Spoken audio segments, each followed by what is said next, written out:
Welcome to Mission to Inspire, where we share life experiences in our careers, personal lives, society, culture, religion, finance, family, and much more.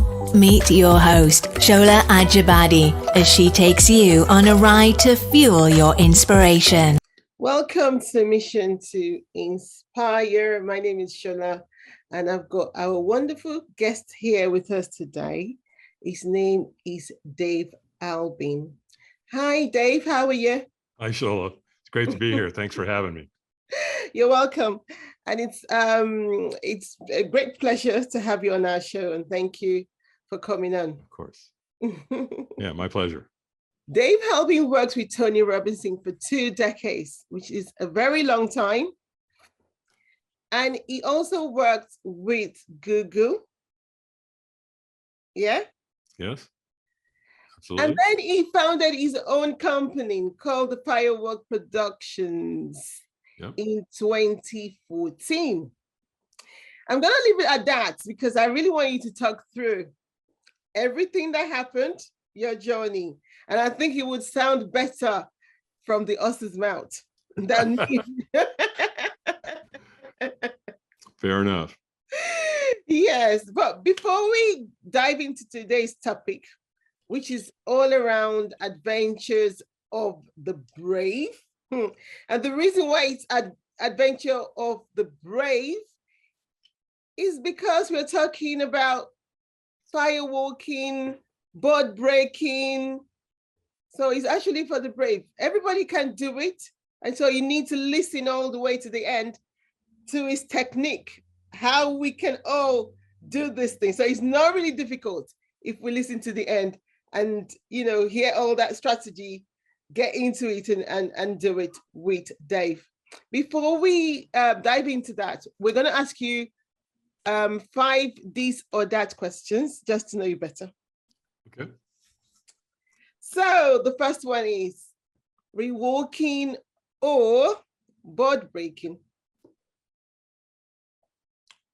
Well, I think the beauty of the both experiences is when you bring them together as one experience, it changes the whole dynamic. And that's the reason I engineered it that way. Because what I do, Shola, is I take the board, right?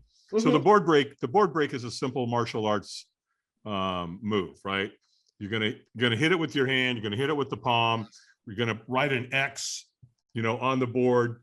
You're gonna aim for that, and it all comes down to pounds per square inch, right? And whether you're 5 years old or 50 years old, it doesn't matter, because if you hit it with the same amount of force, it's going to break. Yes. But what makes it interesting the way we do it is we have them write something on front of the board they want to move towards. We have them write something on back of the board that they need to move away from. Right. Okay. And then we have them write anybody's name on the board that they're in conflict with. Right. So if forgiveness or reconciliation is part of that relationship, then we ask them to write that person's name on the board. Right. And then there's one other thing we do that's kind of proprietary. We have them write anybody's name on the board that they've lost. Okay. So that they break the board, we go out to the firewalk, they do the firewalk, and then they turn around and throw their board into the fire. Okay. You make it sound very simple. You said the board breaking is a simple technique used to by the machine. I can't break. I don't think I can break the board. Well, actually, you can. Now you can tell yourself whatever you want. Yeah. But the fact of the matter is the board doesn't care what you think. Right?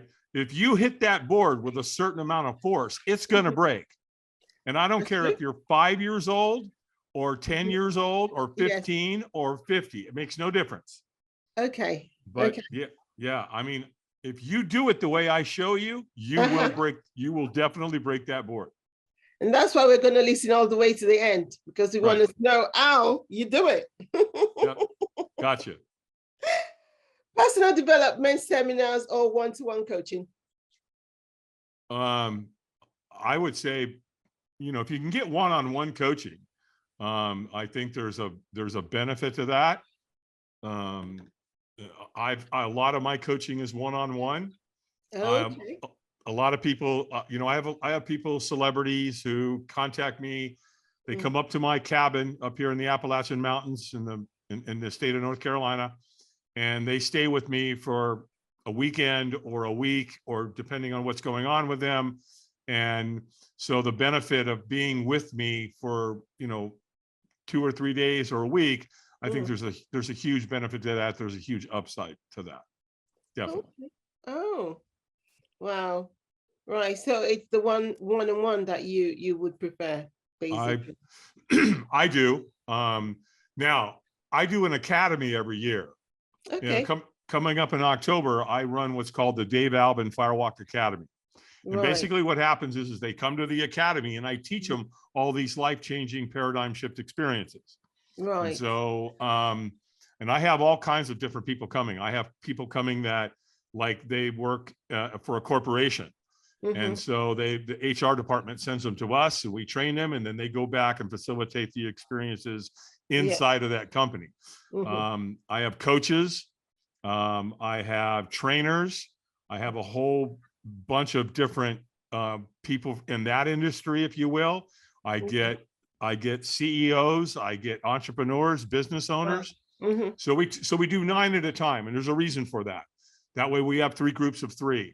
So again, they come up here, they spend an entire week with me, and then they graduate, and then they go back to their respective businesses or wherever they live and reside, and then they can facilitate these experiences. So it's a really, really powerful program. It's a terrible program.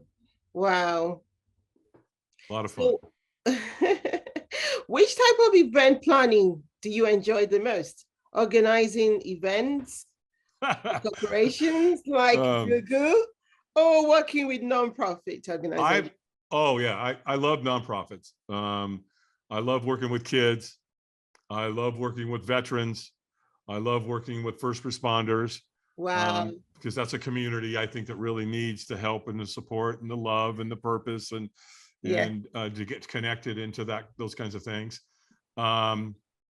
Obviously the big companies, they're the ones that write the big checks for us, right? Yeah.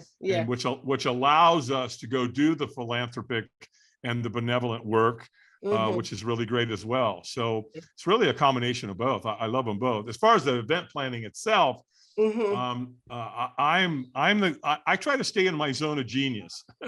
And my zone of genius is being on stage, delivering the keynote presentation, doing the training, getting them through the fire, doing the board break, the glass walk, the arrow break or the rebar bend, whatever we're doing in terms of the experience itself. That's where I belong. There are people that are really, really, really good at the event planning part of it. Yeah. And so I let them do what they're good at. And I kind of stay out of that part because that's not my expertise, if that makes sense. Okay. All right, then.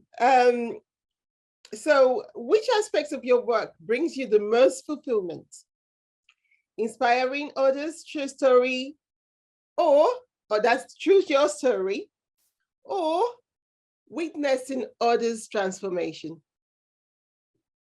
The beautiful thing, Shola, about the Firewalk is that the transformation happens immediately.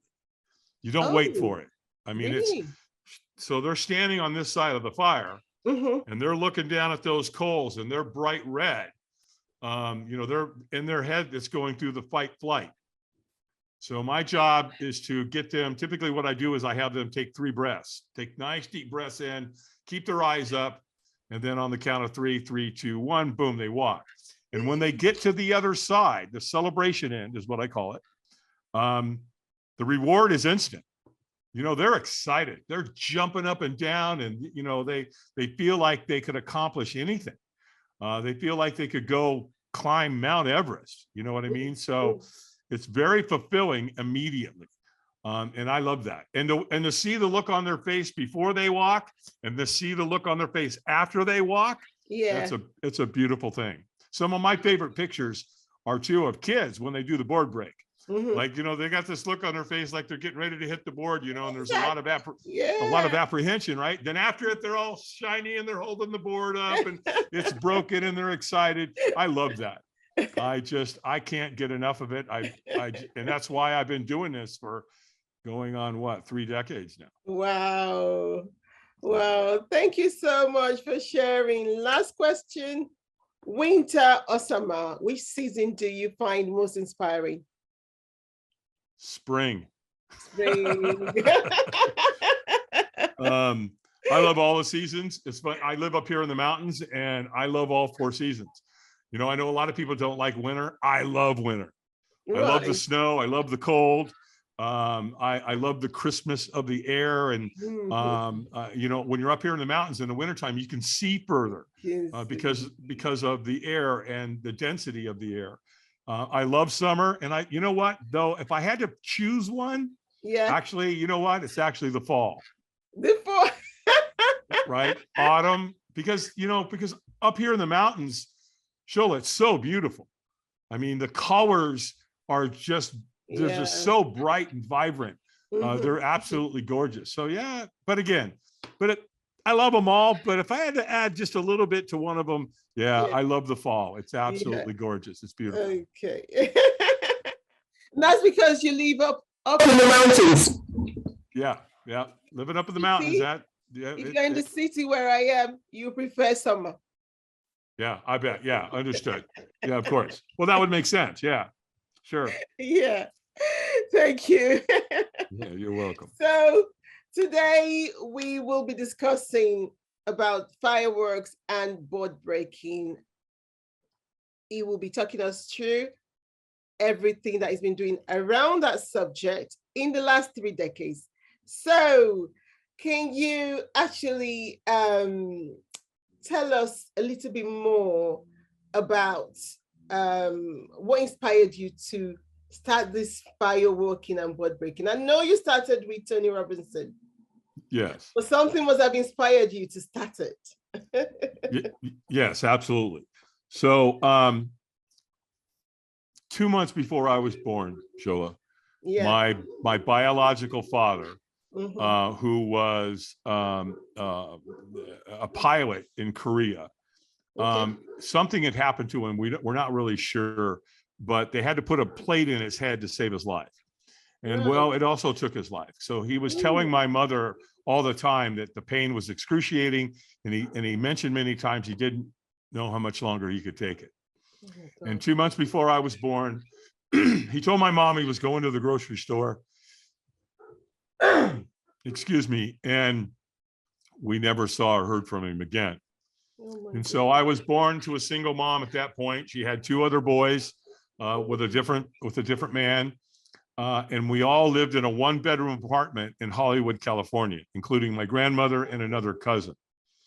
And then when my mom was working at the Roosevelt Hotel right there in Hollywood, a very well-known, famous hotel. And she just couldn't make ends meet. She just couldn't feed all of us. And so when I was 5 years old, she did a very loving thing. And she put me up for adoption. And her sister, which would have been my aunt, adopted me. And so I moved from Hollywood, California to Long Beach, California. And that was at the age of 5 years old. And when I was 11 years old, now living with my adoptive parents, Bob and Pat Albin, they both started drinking again at the age of 11. And so I had this incredible lifestyle up until that point. In fact, on the first day of summer in 1964, they brought me in the kitchen that morning and my mom said, "David, we need to talk to you. We need to tell you something." She set me down and she said, "David, what we need to tell you is we're not your parents." Well, at 11 years old, how do you even process that? What does that even mean, right? You've been with who you think's your parents all this time, and all of a sudden now they're telling you they're not your parents. Well, that's when my life took a really sharp turn. And one day, and when they started drinking, I watched these 2 beautiful people, Shola, turn into, especially my dad. He was just, it got ugly. It was just really ugly. It got really ugly really fast. And so one day they were gone. They went to the grocery store, and I stayed home, which back in the 60s, that happened all the time in America. You could leave your kids at home. There was no threat of anything. And so I knew where the booze was. They hid it in plain sight. It was in a cabinet. And I went over there and I opened it up and I took it out. There was a big bottle of brandy, and I took a coffee cup and I filled it about halfway. And oh my God, it smelled horrible, but I drank it. And I drank the whole thing. How old were you then? 11. Okay. Right. And so that was it. I believed that I was an alcoholic right on the spot. I never had a chance.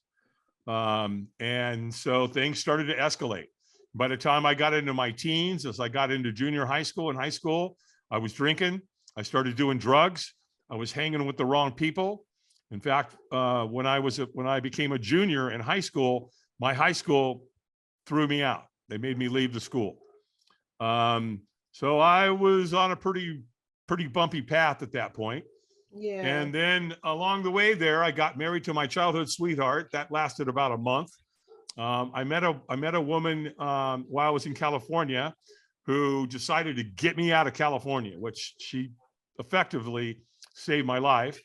And then one day she woke up and said, "David, I love you, but I can't live with the alcoholism and the drug addiction." And then I met another woman who was a bartender. This is wife number 3. She had 3 kids. And when I married her, I thought, you know what, this will be a good thing because the kids will help me stay sober because I'll have to do it for them. Well, it sounded good, but it didn't work out that way. And so on June 8th of 1988, when I woke up that morning, I was in really bad shape. I was very suicidal, and I was just tired. I was in a lot of pain. I was in a lot of physical pain. I was in emotional pain, spiritual pain.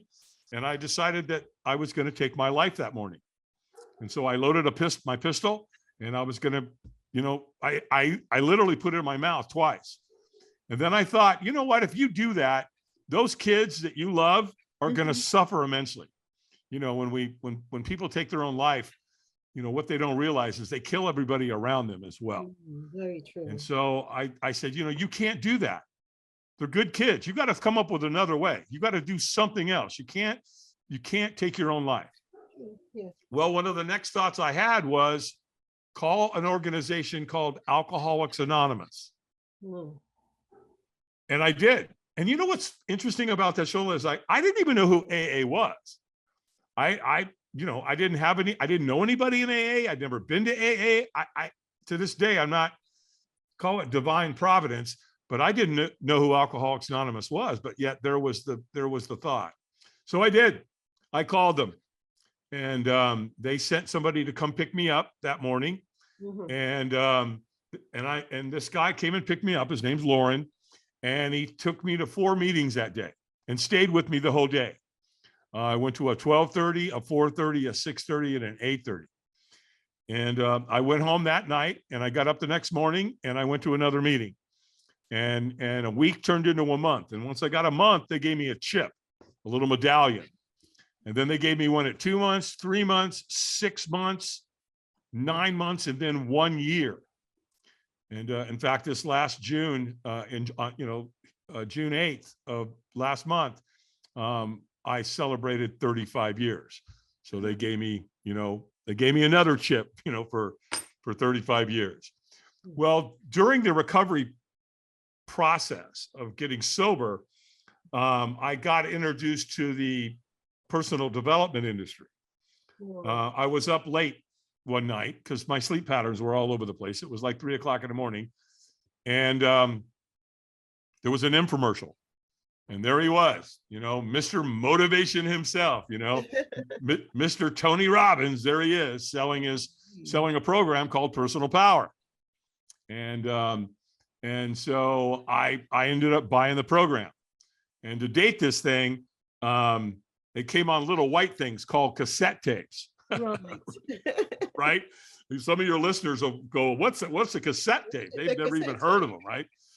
And so they sent me the program. I plugged it in, and I did what the man taught me to do, and it worked. Well, I have a buddy in AA, and he was kind of watching me. And after I went through the program, I started losing weight. I started exercising. I started my own business. And so my buddy's like watching me and he's like, dude, what's going on with you? Why are you so motivated? Right? Like, I don't know. I'm listening to this guy by the name of Tony Robbins. And my buddy goes, hey, I know who Tony Robbins is. I read his book. And he goes, so you have his program? I go, I sure do. You want to borrow it? And he goes, yes, absolutely. And so I loaned it to him. Well, this is all happening in 1988, 1987, right? Yeah. Well, in 1995, some, 7, 8 years later, because that was 88, 89. So now it's 1995. He calls me on the phone and said, hey, did you know that Tony Robbins is coming to town? And I said, no, I had no idea. He goes, come on, man, we got to go. Will you go with me? And I said, yeah, absolutely, I will. He goes, cool, I'll call you back. I'll make all the arrangements. So he calls me back about an hour later and he goes, done. All we have to do is pick up the tickets at will call and we're in. And he said, but here's what they told us to do. Number one, bring snacks because you're going to spend a lot of time in the room. What an understatement that was. He said, drink a lot of water, make sure you stay hydrated, bring a good attitude and be ready to play full out. And I said, Dan, how much was the ticket? He said, $695. And I went, $700? Now this is in 1995, right? Oh, wow. Right. So what's that worth today? 7 million? I mean, you know what I mean? I don't even know. Money would be. It's a lot, right? Yeah. So, and I said, yeah, don't you worry, Dan. $700, I'll play full out. Well, as he's getting ready to hang up the phone, he goes, oh, wait, I forgot to tell you the most important part. And I'm like, what? He goes, we're going to be doing a firewalk. Ooh. And I remember thinking, oh, hell no. No. Oh, no. We're not doing any firewalk. That's not going to happen. No, by the way, I'm not saying this to him. This is all going on in my head, right? Go ahead. Yeah. Fear's taken over, which it had done most of my life. Now it's going to deprive me of something else. And I'm like, no. But, I'm saying no to something. But you know what's interesting? I didn't know what a firewalk was. I had no reference for that. I didn't even know what it meant. But it didn't sound like anything I wanted to be doing. Let's put it that way, right? So I'm like, yeah, sure, Dan. Yeah, we'll do a firewalk. All right, great. All right, I'll see you then. Well, the day comes for the event. So we get there, we get checked in. We're in our seat. And the next thing you know, Tony takes the stage at 2:00 in the afternoon. Well, the next thing I know, it's after midnight. We've been in a room with Tony Robbins and 3,500 people for 10 hours. 10 hours. 10 hours. And you were not bored? I mean, well, we're just in the seminar, right? We're just sitting in there listening to what he's talking about.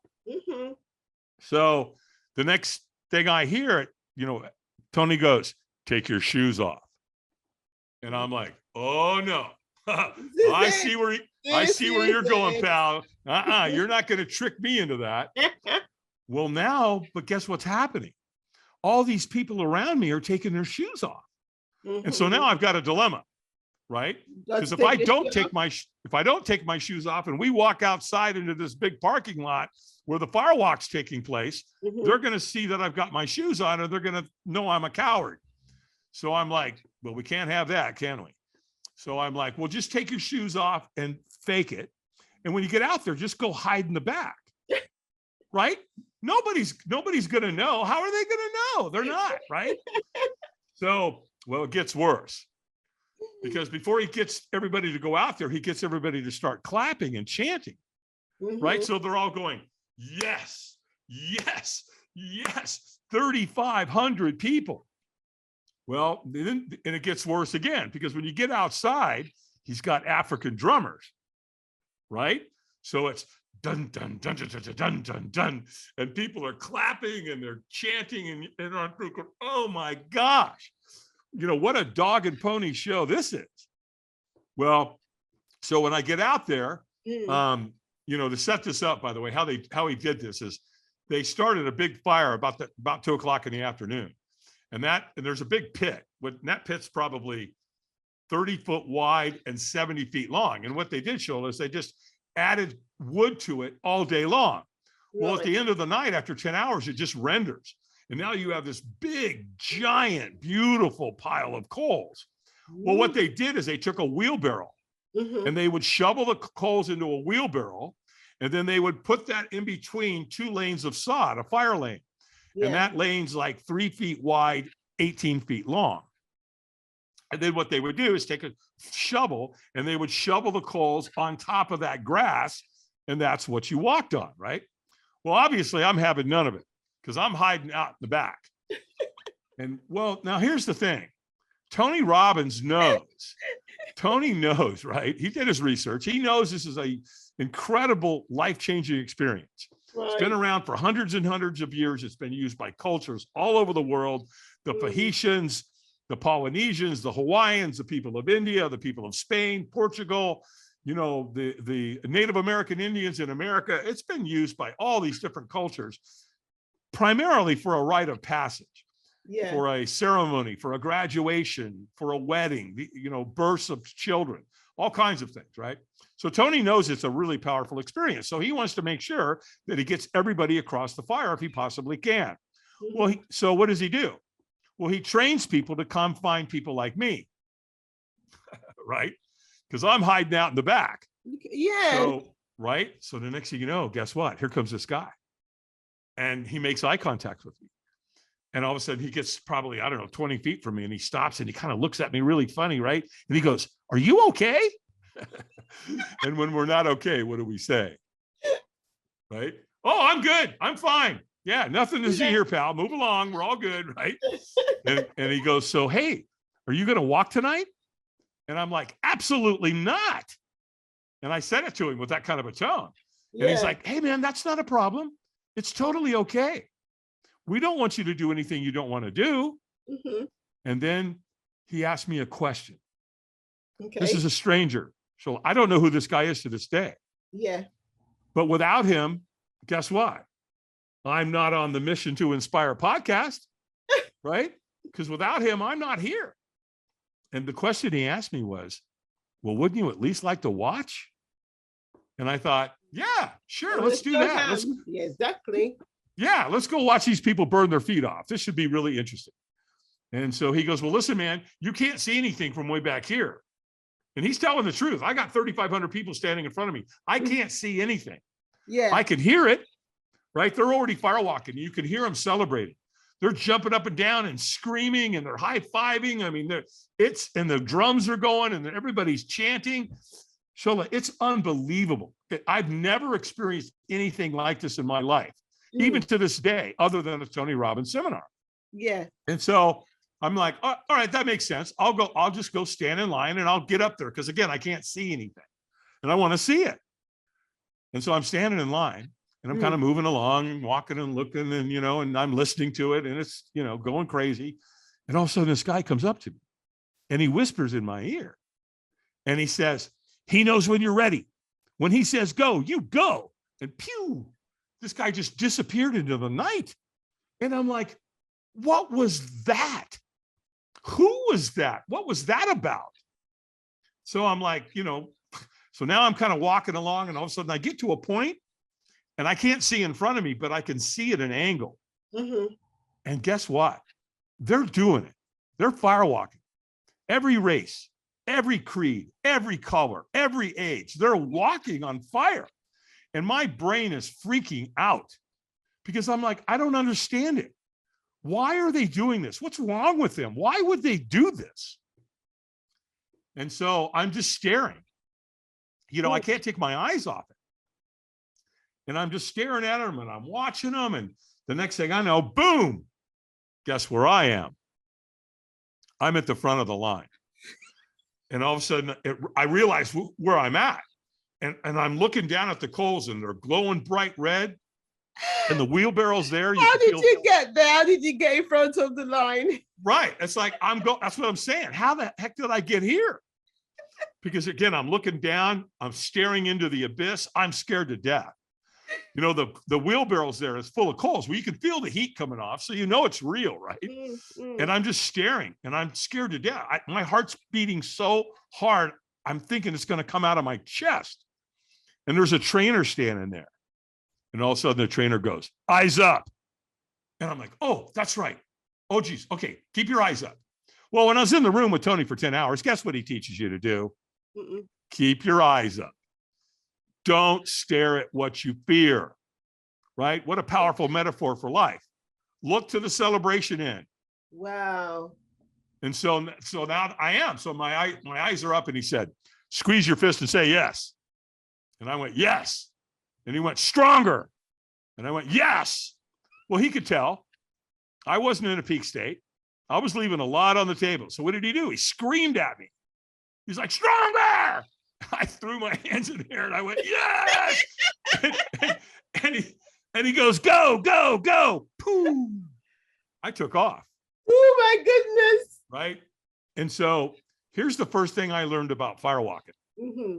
When you take the first step, oh, you'll take the second, third, fourth, and fifth. I guarantee you. Well, what happens is that Tony positions two people at the end of the lane, and they lock arms and they stop you, right? And they're like, stop, wipe your feet and celebrate. Mm-hmm. So now I'm wiping my feet, right? And I'm going, what? Did I just do it? Oh my God, I just did it. And all of a sudden it dawns on me, I've burnt my feet really bad. And I look at I look up my foot, mm-hmm. and it's dirty, but there's actually no burns. I'm like, oh, it's my other foot. See, my brain's playing tricks on me. And I look at my other foot. Yeah, it's really dirty, but there's no burns. And so now it dawns on me, I just walked across coals that are 1,000 degrees. I didn't burn myself.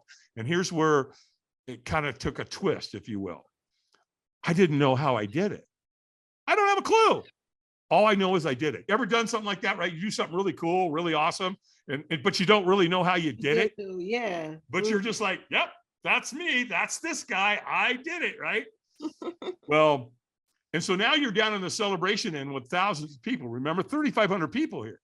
And they're all screaming and yelling and jumping up and down. And you know what? It's exhilarating. Shola, you think you can do anything at that moment.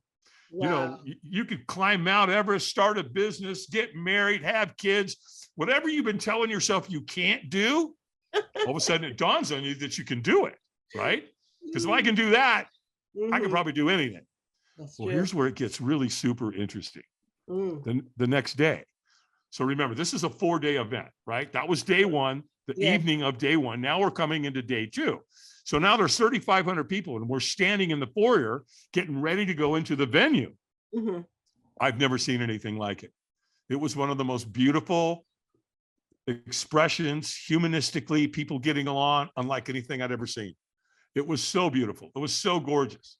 People were laughing and they were communicating. You could see it in their eyes. Some of them were crying. They were hugging, but they were connecting at a humanistic level, unlike anything I'd ever seen or experienced. And to this day, I've never seen anything like it other than a Tony Robbins seminar. In fact, did you know that Tony right now is in the UK? As we speak right now, he's in Birmingham, I believe. And he's got, I don't know how many people are at the event, but he's doing what we're talking about right now, right there today. And so later in the event, I met one of Tony's trainers. Yeah. And his name's Ted Macy. Really, really great guy. And so I'm just talking to him and I'm like, hey man, this must be really incredible to be in this environment on a regular basis. And Ted was like, oh yeah. Oh, he goes, it's unbelievable. And he goes, as a matter of fact, you see all those people standing over with those black shirts with the pink writing? Mm-hmm. And I said, yeah. He goes, those are volunteers. They're people just like you that came to an event, did the firewalk, and then wanted to come back and serve, right? Yeah. And so he says, so listen, when you get home, call Robbins Research in San Diego and tell them you want an application for a volunteer crew member's position. And so I did that. Well, like 7 weeks later, after I did that, they sent me a letter in the mail. And it said, Dave Albin, congratulations. You've been selected to crew with the Anthony Robbins Companies in Fort Lauderdale, Florida. Wow. And that was it. My foot was in the door, so to speak, right? Oh. Right? So that turned into me becoming a subcontractor. I had a military background, security background, so I started helping take care of Tony's celebrities. I lived on a farm, so I knew how to use tools and log splitters and drive equipment. And they put me on the fire team. And this was in 95, 96. And by 96 rolls around, they offered me a position as a subcontractor. As a volunteer, you pay your way, right? You have to pay for your airfare, your hotel, your food, all of that. But however, when you become a subcontractor, they pay for all that stuff and pay you a little salary. And this was all taking place in 95 and 96. And then in 2003, Tony offered me the position as the fire captain, which meant that I would travel the world with him, and I would take care of all of his firewalks globally. And he also offered for my family to travel with me. So my daughter and my son, which were about 6 and 9 years old at the time, got to go on the road with their dad, with Tony Robbins. In fact, our first Firewalk event was in Sydney, Australia. So, one of the things I realized many years ago is everything I've ever wanted is right over there on the other side of fear. And to do that, you have to step outside of that comfort zone. And I think anybody that's been around the personal development industry for any length of time realizes that, what doesn't challenge you doesn't change you. A Navy SEAL doesn't become a Navy SEAL by sitting in a classroom and writing all day, right? That's not how it works. They go put you out there in the Pacific Ocean and you got to swim with the sharks, literally, right? So, and Tony knows that, right? So that's why the Firewalk experience is so powerful. It changes your life. I mean, and it's like immediate, right? It doesn't take long for you to go, oh, wow, that, what an incredible experience that was. It pays off, immediately. I can see from your experience, honestly, from the man that wants to stand all the way at the back of the queue. Yeah. How did you get motivated? Yeah. Honestly, that is so interesting. Yeah, wow. It's been phenomenal. And so what happened is after I took over all of Tony's Firewalks globally, that was in 2003. In 2005, guess what? We went to London, and that's where we set the world record. Yeah, we were out in the Docklands, out at the Excel Center, and we firewalked 12,300 people, and that's a world record. Now, I want to be clear about something. Guinness Book of World Record was not there, but to my knowledge, no one has ever firewalked 12,000 people, and the only thing that's ever come close to that is another Tony Robbins seminar. And then what happened from there, Shola, is that in 2014, right after that was in 2005 when we did the world record. 2014, I'm driving down the road and Google called me. And they're like, "Are you the Dave Albin that does the firewalks for Tony Robbins?" "Yeah." "Why? What's up? What can I do for you?" "Well, if you're not under any contractual obligation or non-compete, we'd like to talk to you about hiring you." And I'm like, "Okay, what do you got going on?" So they had 148 executives graduating on a particular day, and they wanted to anchor it in with a powerful experience. And originally we were talking firewalk, but they wanted to do it in the middle of the day. And I said, "I can't do a firewalk in the middle of the day. I need to be able to see the coals. I need to be able to see the redness of the color." I said, "However, we could do a glass walk, and that's where I'll show them how to walk on broken glass." They went, "Ooh, okay, that sounds scary. Tell us about that." And so I ended up, right? Yeah. So I ended up doing a glass walk for Google back in 2014. And then we did one in 2015 as well. So we did two gigs for Google. And that's really when the light bulb went off. And I retired from Tony's Companies, and I started my own company in 2014 called Firewalk Productions, Firewalk Adventures. And, we've been going, no pun intended, but we've been going hot and heavy ever since. Firewalking to glass walking. Yeah. It's where we show you how to walk on broken glass. And won't pierce underneath your feet. I mean, no? I've walked. We set a world record in Paris in 2019 with the glass walk. We glass walked over 1,200 people. 1,500 people. The one before we did 1,200. This one, the last one in 2019, we did over 1,500 people, which is the biggest glass walk that's ever been done. So, yeah, if you do it like I teach you to do it, you won't get cut. I've had one, and I've glass walked thousands of people. Right. I had one girl cut herself. Okay. It wasn't bad. But so what happens is that once you walk across the glass, when you get to a certain spot, you have to stop. And then we have you lift up your foot and we brush your feet off before you step down on the carpet or what, the flooring. And when she got to the end, she was so excited, she didn't let us do that. She jumped. So she jumped off the glass onto the carpet. Imagine. And there was a little piece of glass that got her foot. Oh. Right. So we had a medical person on staff that was there, and they took her back, and it cut her. It wasn't bad. And they put some Neosporin on it, they put a Band-Aid on it. So I went back to talk to her because they told me what happened. And I said, so what happened? She goes, I celebrated too early. I go, so you didn't follow my instructions and wait until we wiped your feet off? Yeah. She says, yes. She goes, I have a tendency to celebrate before I should. And it's like, really? So how often does that show up in your life? She goes, all the freaking time. and so you know what I mean? So it was really a good thing for her. It showed her, no, don't just wait, wipe your feet, make sure it's safe, and then step off. And then step on. Wow. Yeah, real simple. Just follow the instructions. So so 1 out of thousands is I'm pretty darn, I'm very blessed, because my job really is to create an incredible experience so it can create a paradigm shift, so it can literally change their life, right? So yeah, it's a beautiful thing. Wow. Yeah. So working as Tony Robinson's Firewalk Captain for 20 years must have been a remarkable experience. But how did that role impact your personal growth and mindset? Because I know what you've told me.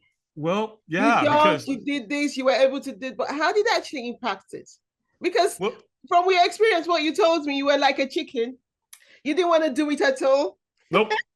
Wanted nothing to do with it. And like I said earlier, it was not just no, it was hell no. Right. And then you became a captain. You were there working for 20 years, and now you have your own company doing exactly the same, even much more. Well, I believe peer group is everything. We are who we spend time with. I tell people all the time, look, pick your peer group and do a good job of it, because you will become who you spend time with. Love your family, choose your friends. And so in that environment, you're around all these other like-minded people. That's right. True. So in AA, I'm hanging around a bunch of sober people. So what happened? I got sober and I stay sober, right? Then over here, I'm in the motivational and the personal development industry, and there's a lot of like-minded people. So I'm motivated and I'm inspired. And so, absolutely. So yes, it will. You hang around people that are motivated and inspired, and they're there to encourage you. It's definitely going to affect you. There's no doubt about it. It's just how it works. Wow. Yeah.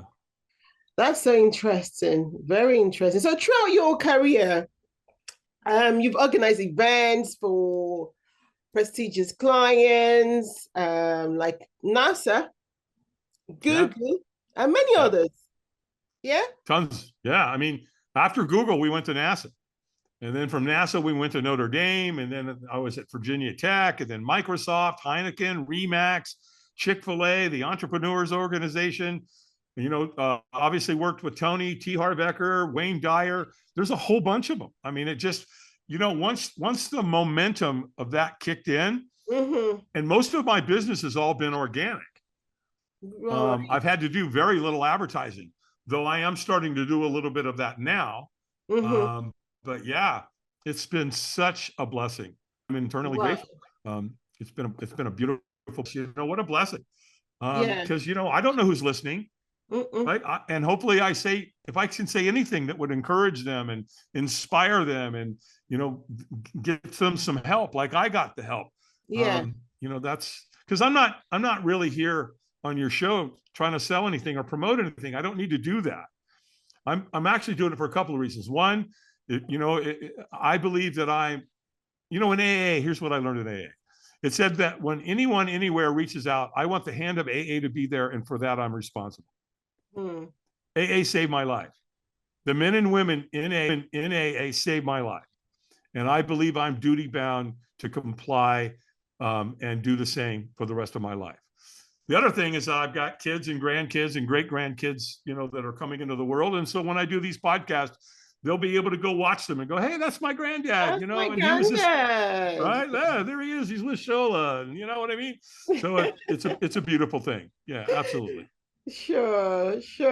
Oh my goodness. What an inspiring journey.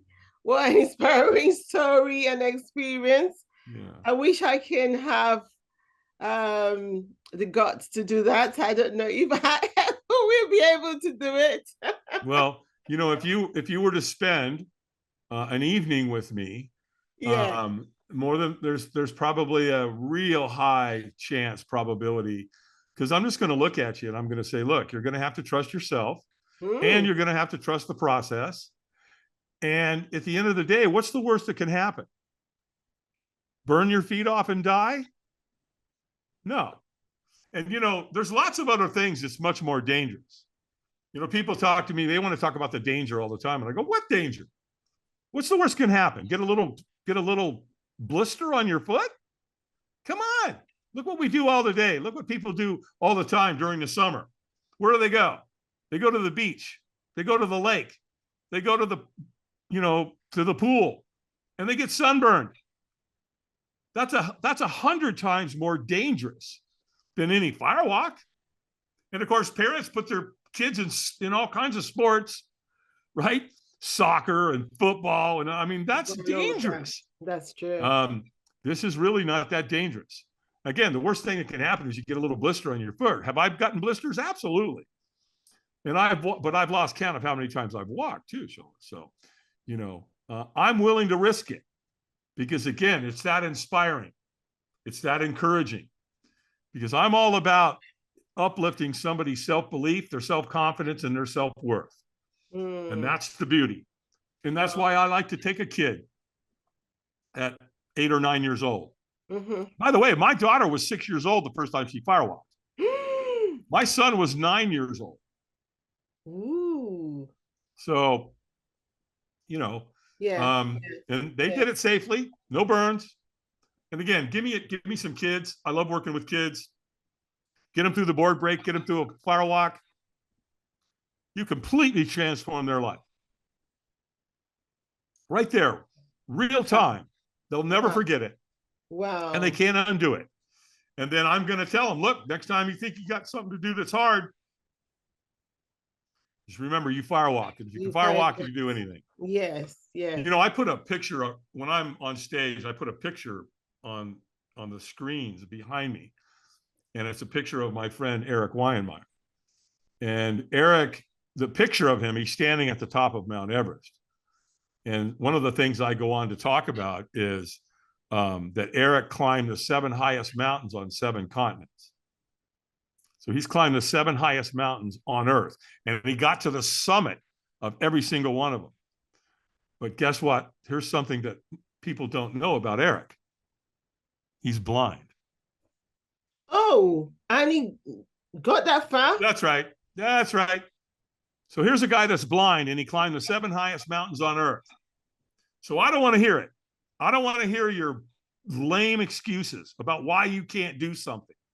Because if a blind man can climb the 7 highest mountains on Earth, what can you really do? By the way, he rides a mountain bike. He rides a mountain bike. Now he's got spotters, right, that are telling him. He kayaks some of the most treacherous rivers in the world. He's a super, super, super, super amazing guy. And one of the reasons he has been able to accomplish so much is because of his father and his family. His dad, he's such a, what a sweet guy his dad is. His dad passed away, I don't know, well, probably almost 2 years ago now. And, but man, did he do a great job with his son. So the bottom line is, look, if a man who's blind can climb the 7 highest mountains on this planet, if you're telling yourself you can't do something, you're probably lying to yourself. Oh, yeah, I'm lying to myself. You're lying. And the other thing, don't ever tell yourself you don't have time. That's not true. It's an out and out lie. we have time for anything we're committed to. To do. Period. That is very true. Yeah, it really, really is. Absolutely. Thank you so much for joining us today. My pleasure. Before we end today's interview, I'm just going to ask you the last question. So you live on the mountains of Harsh County in North California. No, it's in North Carolina. I'm in North Carolina. Oh, Carolina. Okay. I was born in California, but I live in North Carolina now. Yeah. So you live in North Carolina. Okay. So that must have surely influenced your life and work, because it's such a beautiful place. Yes.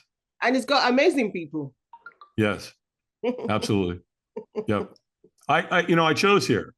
I've got mountain water coming into my house, mountain spring water. That's what I drink and bathe in every day. The air is very clean up here because I'm at about 3,500 feet above sea level. And it's gorgeous. These mountains are majestic. It's just a beautiful, beautiful place to live.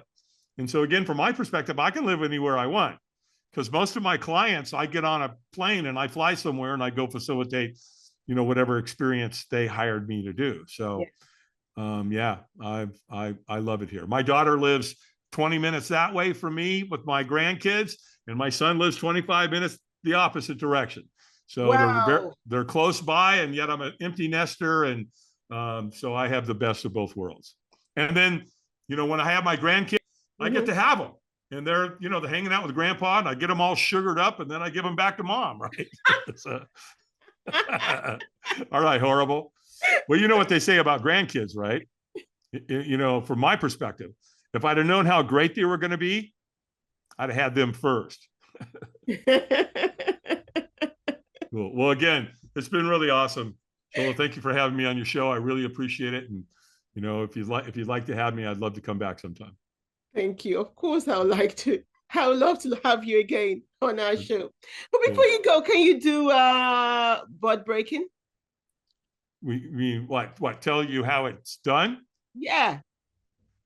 Yeah, it's a simple martial arts. So you just take the board and you write an X in the middle of it. Okay. And then somebody's going to hold the board, right? Mm-hmm. And then on the count of 3, what I do is I teach you to make a monkey paw, right? Where it's claws like this, and you're going to hit right here. So what I have them do is I have you tilt it back, and then I have you bring your arm back like this, and then it's on the count of 1, 2, and then 3. Ooh. And it goes right on through. That's right. Breaks the board. Very simple. Ooh. And again, martial arts studios use the board break all the time. All the time. Right. Yeah. Because when they graduate, getting their different belts, every time they get a belt, then a belt increase, then they typically will break a board. Sometimes they'll break it with their hands, with their elbows, with their feet.